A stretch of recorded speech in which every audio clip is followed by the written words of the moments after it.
The Epistle of Barnabas was probably written early in the 2nd century, or possibly even in late 1st century. Church fathers such as Clement of Alexandria believe that it was written by the Apostle Paul's traveling companion Barnabas, who is mentioned in the New Testament. Modern scholars doubt that, though. In this episode, I want to compare the CHILIASM of Barnabas to the claims of modern premillennialism. Here is what Barnabas taught in his epistle. Attend, my children, to the meaning of this expression. He finished in 6 days.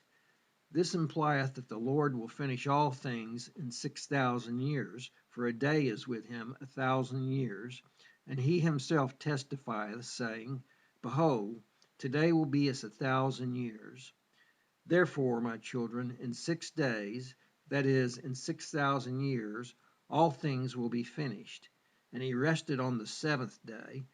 This meaneth when his Son coming again shall destroy the time of the wicked man, and judge the ungodly, and change the sun, and the moon, and the stars. Then shall he truly rest on the 7th day.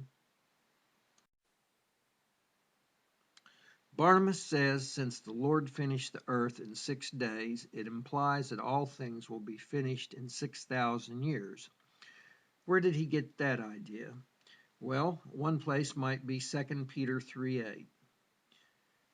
But, beloved, be not ignorant of this one thing, that one day is with the Lord as 1,000 years, and 1,000 years as one day.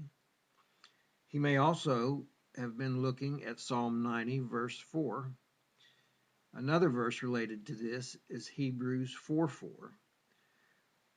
For he spake in a certain place on the 7th day on this wise, and God did rest the 7th day from all his works.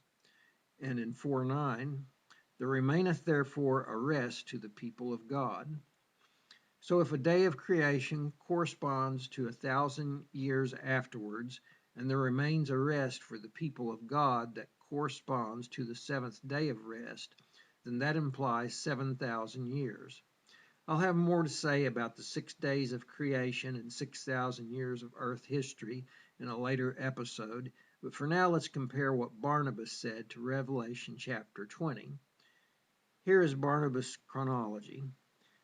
First, his Son shall destroy the time of the wicked man and judge the ungodly, along with changing the sun, moon, and stars.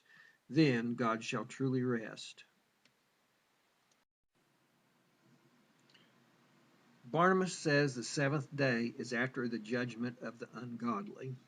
In Revelation 20, we find the judgment of the ungodly beginning in verse 12 through 15.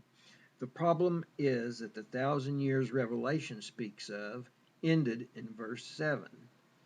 Then there is an intervening period where Satan gathers forces from the 4 corners of the earth to attack the saints, but he is ultimately cast into the lake of fire. According to Revelation, that makes the millennium the 5th period, before the release of Satan and his eternal judgment. The 7th period is after the judgment of the ungodly, and the 6th period, which is also the period in which Satan is released. In verse 11, heaven and earth flee away, and there is no place found for them. If there is no place found for them, then they must cease to exist. In the beginning of the next chapter, there is a new heaven and earth, so all previous things were finished at the end of chapter 20, and the 6,000 years were completed. First, Satan is imprisoned 1,000 years. Second, he is released, gathers his armies, but is destroyed. The present heavens and earth pass away, and the general resurrection and judgment takes place. The 6,000 years are then finished. The new heavens and earth begin chapter 21. Next time, we'll see how this compares to what another early church father, Irenaeus, taught.